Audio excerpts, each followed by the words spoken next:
दादा मालक कुठे गेला तुमचा? शेड बाहेर गेलेत. बोला ना, काय काम होतं?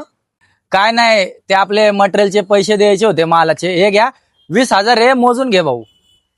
काय शेट, पैसे बरोबरच असतील. लाजवता का तुम्ही? रेग्युलर कस्टमर आहे. ठेवतो, शेट आलं की देतो.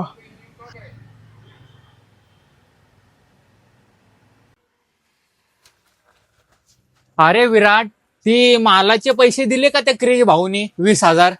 हा शेट, दिले ना, गलेत ठेवलेत, बघून घ्या.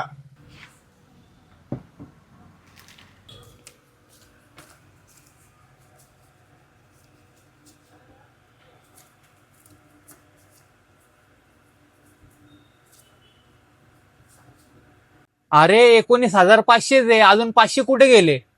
अहो शेट, मला ना माहिती, त्याने जसे दिले मी ड्रॉर मध्ये ठेवले 20,000 रुपये. मोजून घ्या. अरे मी मोजले ना 2 वेळा. 500 रुपये कमी आहेत, कुठे 20,000? 1 मिनिट थांब, मी त्या क्रिश भाऊला फोन करतो आणि बोलवून घेतो इथं. हॅलो, हा क्रिश भाऊ कुठे? या ना जरा आपल्या दुकानावरती या. हा काम होतं. हा या. हो.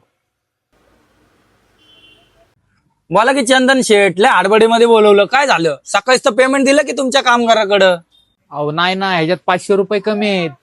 काय 500 कमी आहे? हो, मला नाही माहिती. मी पूर्ण 20,000चा बंडल आणून आहे ना तुमच्या माणसाच्या हातात दिला होता. विचारा त्याला, आणि मोजून पण घे म्हणलं होतं. हे काय रे, होता ना तू? हा, ते मला म्हणले होते मोजून घे, पण मी मोजले नाही, असंच ठेवून दिले आतमध्ये. तुम्हीच बघा शेठ, तुमच्याच माणसाने घेतले असतील 500 रुपये, आणि तुम्ही तेवढ्यासाठी मला बोलवलं एवढ्या लांबून.